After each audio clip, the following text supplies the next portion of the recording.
Media మిత్రులకు నమస్కారం. నా పేరు బుక్కే రవి రాథోడ్, శివలాల్ సేన రాష్ట్ర ఉపాధ్యక్షులుగా ఉన్నాను. ఈరోజు తెలంగాణ రాష్ట్రంలో జరుగుతున్న పరిణామాలు చూస్తూ ఉంటే మరి ఘోరంగా ఉన్నది. ఏదైతే వికారాబాద్ జిల్లా కొడంగల్ నియోజకవర్గ పరిధిలో దుద్యాల మండలంలో అక్కడున్న దాదాపుగా 5-6 గ్రామాలు, రోటిబండ తండ కావచ్చు, లగచెర్ల కావచ్చు, అక్కడున్న 5 తండాల్లో ఉన్న గిరిజన లంబాడి బిడ్డల మీద మరి కొన్ని రాజకీయ శక్తులు అక్కడ ఇన్వాల్వ్ అయి అమాయక గిరిజన లంబాడి బిడ్డలను ఆగమాగం చేసిర్రు. ఎందుకంటే అక్కడ ఉన్న సిచ్యువేషన్ ఏం జరుగుతూ ఉన్నదంటే మరి అక్కడ గ్రామ సభ ఏదైతే కలెక్టర్ గారు అదేవిధంగా ఎంఆర్ఓ గారు వాళ్ళు గ్రామాల్లో నిర్వహించాల్సిన గ్రామ సభను వాళ్ళు గ్రామానికి బయట పెట్టడం వల్ల వాళ్ళు రైతులు తిరస్కరించడం జరిగింది. ఆ పరిణామంతోనే కొంతమంది ఉసిగొల్పడం వల్ల అమాయకులైన గిరిజనులు దానికి బలి అయ్యారు. అందులో భాగంగానే మరి ఈరోజు చూస్తూ ఉంటే ఆ తర్వాత రోజు సోమవారం రాత్రి మరి రైతులకు ఇళ్ల మీద దాడి చేసి కూడా వాళ్ళను అరెస్ట్ చేయడం జరిగింది. దాదాపుగా 30 మంది రైతులకు ఇష్టం వచ్చినట్టు లాఠీచార్జ్ చేయడం జరిగింది. వాళ్ళ కుటుంబం మరి ఘోరంగా ఉన్నదని మేము చెప్తా ఉన్నాం. ఎందుకంటే ఇదే తెలంగాణ రాష్ట్రంలో ఇదే గిరిజన లంబాడి బిడ్డలు మరి ఏదైతే 109 నియోజకవర్గాల్లో 50 నుంచి 60 నియోజకవర్గాల్లో ఇదే గిరిజన సామాజిక వర్గం మరి వీళ్ళ ఓట్లతోనే మరి ఈరోజు తెలంగాణలో కాంగ్రెస్ ప్రభుత్వం ఏర్పాటైంది. మరి ఇదే రేవంత్ రెడ్డి గారు మరి చాలా సందర్భాల్లో మరి ఇదే లంబాడి బిడ్డల ఓట్లతోనే మేము గెలిచినామనేసి చాలా సందర్భాల్లో చెప్పిన రోజులు కూడా ఉన్నాయి. అదేవిధంగా చూస్తూ ఉంటే మరి ఇదే రేవంత్ రెడ్డి గారు కొడంగల్లో ప్రాతినిధ్యం వహించారు. మరి అక్కడ దాదాపుగా ఇదే లంబాడి ఓట్లు 30,000 పైచిలుకు ఓట్లు ఉన్నాయి. మరి వీళ్ళ ఓట్లు కావాలి, వీళ్ళకి ఇది ఫార్మా ఇండస్ట్రీ పేరుతో అమాయక గిరిజనుల భూములను ఎందుకు వేరే వాళ్ళకి కట్టబెట్టాలని చూస్తూ ఉన్నారని మేము ప్రభుత్వాన్ని హెచ్చరిస్తూ ఉన్నాం.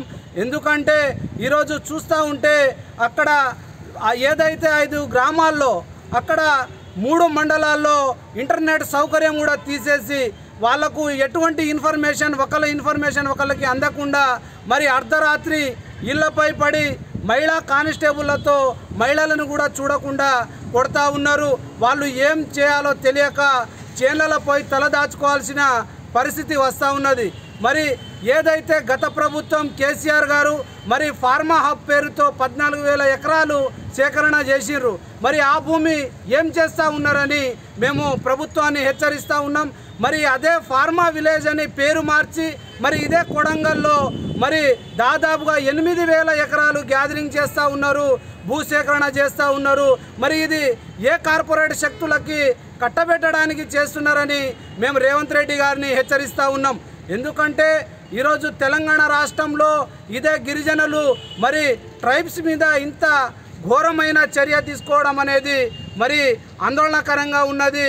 మరి ఏదైతే రేవంత్ రెడ్డి గారు మరి దీని మీద ఒకసారి ఈయన కంపల్సరీగా స్పందించాలి. లేని ఎడల మేము ఎస్టీ కమిషన్కి వెళ్తాం, అవసరమైతే గవర్నర్ గారిని కూడా కలుస్తాం. శివలాల్ సేనగా మేము రాష్ట్ర కమిటీ నుంచి రాష్ట్ర ప్రభుత్వాన్ని హెచ్చరిస్తూ ఉన్నాం.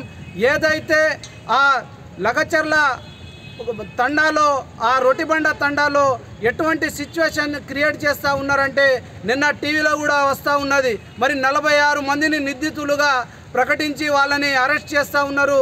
కొంతమంది పరారులో ఉంటే వాళ్ళను ఇష్టం వచ్చినట్టుగా ఎత్తకడం కానీ మరి ఎక్కడున్నారు ఏందనేది వాళ్ళు ఇన్ఫర్మేషన్ రాబెట్టడానికి చూస్తూ ఉన్నారు. మరి దీనికి మేము కఠినంగా చెప్తా ఉన్నాం.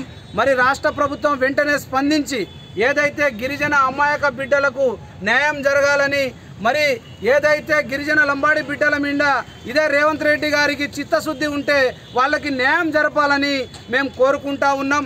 మరి వాళ్లకు న్యాయం చేయని వేళ మేము రాష్ట్ర శివలాల్ సేన కమిటీగా మేము రాష్ట్ర ప్రభుత్వంతో లడాయికి సిద్ధంగా ఉంటామని మేము చెప్తా ఉన్నాం. Thank you. మీడియా మిత్రులకు నమస్కారం. నా పేరు ద్రావ సురేష్ నాయక్, శివలాల్ సేన భద్రాద్రి కొత్తగూడెం జిల్లా అధ్యక్షుడిని. ఇవాళ ఈ రాష్ట్రంలో సీఎం రేవంత్ రెడ్డి గారు చేస్తున్నటువంటి కొడంగల్ నియోజకవర్గంలో ఫార్మా కంపెనీ భూసేకరణ పనులు తక్షణమే నిలిపివేయాలనేసి మేము సేవాలాల్ సేనగా డిమాండ్ చేస్తూ ఉన్నాం. అక్కడ కొడంగల్ నియోజకవర్గంలో కేవలం బంజారా బిడ్డలకు ఉన్నటువంటి భూములను మాత్రమే లాక్కోవడం చాలా దారుణమైనటువంటి విషయం. ఎందుకంటే అక్కడ అగ్రవర్ణాలు ఎవరైతే ఉన్నారో వాళ్ళ భూముల జోలుకు అయితే పోవట్లేదు, కానీ ఇవాళ గిరిజన పేద రైతుల భూములను లాక్కోవడం వల్ల వారి కుటుంబాలకు అవసరాల కోసం ఆ భూమిలో వ్యవసాయం చేసి వాళ్ళు జీవిస్తూ ఉంటే ఇవాళ మీరు చేసేటువంటి పని ఇవాళ ఫార్మా కంపెనీ కోసం మీరు ఫార్మా కంపెనీ ద్వారా ఏమైనా తీసుకున్నారా ఏందా అనేది మాకైతే తెలియదు, కానీ ఇవాళ ఆ ఫార్మా కంపెనీ కోసం పేదల భూములను తీసుకెళ్లి ఫార్మా కంపెనీకి అప్పచెప్పడం చాలా దారుణమైనటువంటి విషయం ఇది. కాబట్టి మేము సేవాలాల్ సేనగా ఒకటే చెప్తా ఉన్నాం, మీరు ప్రజాపాలన అని చెప్పి ఈ రాష్ట్రంలో ముందుకు తీసుకొస్తూ ఉంటే ప్రజాపాలన ఇక ఈ రాష్ట్రంలో కావాలనేసి చెప్పి ఇవాళ ఈ రాష్ట్రంలో ఉన్నటువంటి లంబాడా బిడ్డలందరూ కూడా కాంగ్రెస్ పార్టీకి ఓటు వేసి గెలిపించినటువంటి పరిస్థితి ఈ రాష్ట్రంలో కనబడతా ఉంది. కానీ ఇవాళ మీరు అధికారం చేజిక్కించుకున్న తర్వాత ఆ లంబాడా బిడ్డల మీదనే లాఠీ ఛార్జీలు చేయించడం, ఆ నియోజకవర్గంలో ఉన్న ఆ యొక్క గ్రామంలో లగచెర్లలో గ్రామంలో ఉన్నటువంటి లంబాడా బిడ్డలపై లాఠీ చార్జ్ చేసి వాళ్ళను జైలుకు పంపడం చాలా దారుణమైనటువంటి పరిస్థితి కనబడతా ఉంది. కాబట్టి మేము సేవాలాల్ సేనగా ఒకటే హెచ్చరిస్తూ ఉన్నాం, మీరు కనుక ఈ యొక్క ముఖ్యమంత్రి పదవిని ఈ రాష్ట్రంలో మంచిగా అందరి కోసం ప్రజలందరి కోసం ఉపయోగిస్తే చాలా బాగుంటుంది. కానీ ఈ రకంగా తుగ్లక్ పాలన చేయడం చాలా దారుణమైనటువంటి పరిస్థితిని ఇవాళ ఈ రాష్ట్రంలో కనబడతా ఉంది. మీరు ఇవాళ తుగ్లక్ పాలన ఈ యొక్క రాష్ట్రంలో చేయడం వల్లనే ఇవాళ బంజారా బిడ్డలు చాలా నష్టపోయేటువంటి పరిస్థితి కనబడతా ఉంది. కాబట్టి ఆ పరిపాలన వదిలేసి మీరు ఏదైతే అన్నారో ప్రజా పరిపాలన అనేసి ఆ ప్రజా పరిపాలనను మంచిగా నడిపియాలనేసి మేము సేవాలాల్ సేనగా డిమాండ్ చేస్తూ ఉన్నాం. మీరు కనుక ఇప్పుడు కేసులు ఎవరి మీద అయితే అయినాయో ఆ కేసులన్నిటి కూడా ఆ రైతులను వెంటనే జామీనిచ్చి విడిపించాలనేసి ప్రభుత్వమే వాళ్ళను బయటికి తీసుకురావాలని మేము సేవాలాల్ సేనగా డిమాండ్ చేస్తూ ఉన్నాం. అది కనుక చేయకపోతే సేవాలాల్ సేనగా ఈ భద్రాద్రి కొత్తగూడెం నుంచి జిల్లా రాష్ట్ర కమిటీని కలుపుకొని మేము ఆందోళన కార్యక్రమాలను రాష్ట్ర వ్యాప్తంగా చేస్తామనేసి మీకు హెచ్చరిస్తూ ఉన్నాం. జై సేవాలాల్.